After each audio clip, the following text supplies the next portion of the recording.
On the evening of Monday, July 4th, 2022, paramedic engine 722 and ambulance 735 were dispatched for the report of a personal injury collision at the intersection of Clarksburg Road and Ridge Oak Drive in Boyds. En route to the incident, updated information from ECC indicated that there were patients possibly trapped and possibly one unconscious or DOA.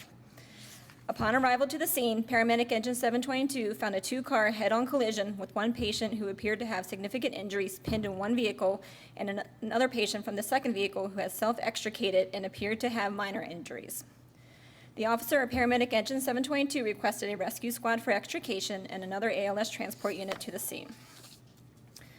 The crew of ambulance 735 began patient care on the patient from the second vehicle, while firefighter paramedic Reckon initiated patient care on the patient still pinned in the vehicle.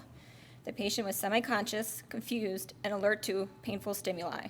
The patient was found to have a large laceration and avulsion to the left upper extremity, extending to his chest, resulting in a sucking chest wound and uncontrolled arterial bleeding. He had a laceration to the left temple, bruising to the chest and abdomen, and deformity to his left humerus, left forearm, an open fracture of his left femur, deformity to his left knee, and an open fracture in his left lower leg.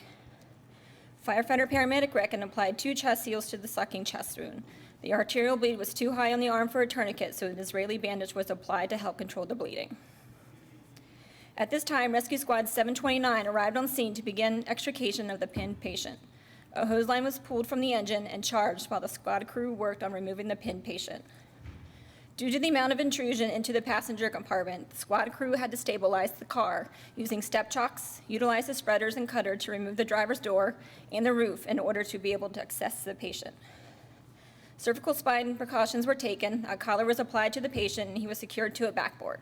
While awaiting the arrival of Medic 729 to the scene, venous access was obtained, lactated ringers were administered, vitals were assessed, lacerations were bandaged, and the Israeli bandage was reassessed and tightened.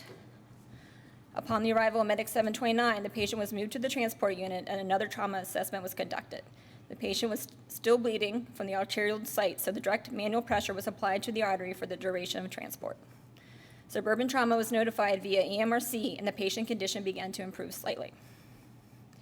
Upon arrival at Suburban Hospital, patient care was transferred to the waiting trauma team.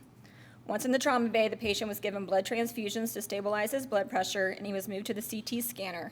And in addition to the injuries noted by MCFRS crews, the patient was found to have some internal bleeding and a fracture to his cervical spine, as well as multiple lung contusions, a small pneumothorax, a scapular fracture, and rib fractures. Due to the serious nature of the patient's injury, he was transferred to shock trauma. After multiple orthopedic surgeries and a two-week stay at shock trauma, the patient was discharged to a rehabilitation facility. A person who's bleeding profusely can die from blood loss within minutes. It's easy to be distracted by horrific injuries and not take the time to stop and control the bleeding. Being able to manage bleeding and minimize blood loss is what saves lives. Thanks to the knowledge, skills, and teamwork of the Montgomery County Fire and Rescue, as well as the excellent staff at Suburban and Shock Trauma, the patient has made an almost full recovery and has been discharged home. He actually was hoping to come today, but he wasn't able to make it, so he just had surgery. But he wrote a letter for you guys.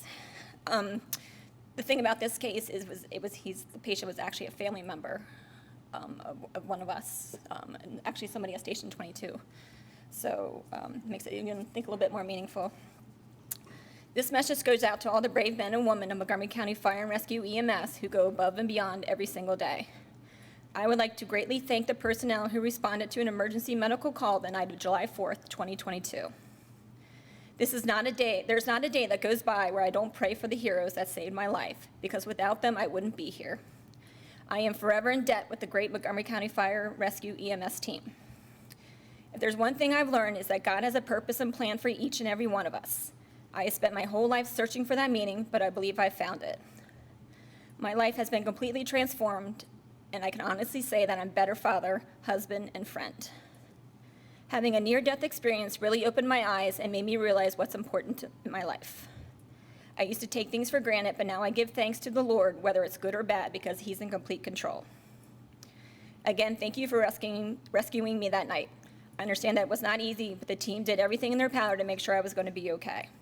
It takes a lot of courage to do the job that you do, and for that you are brave.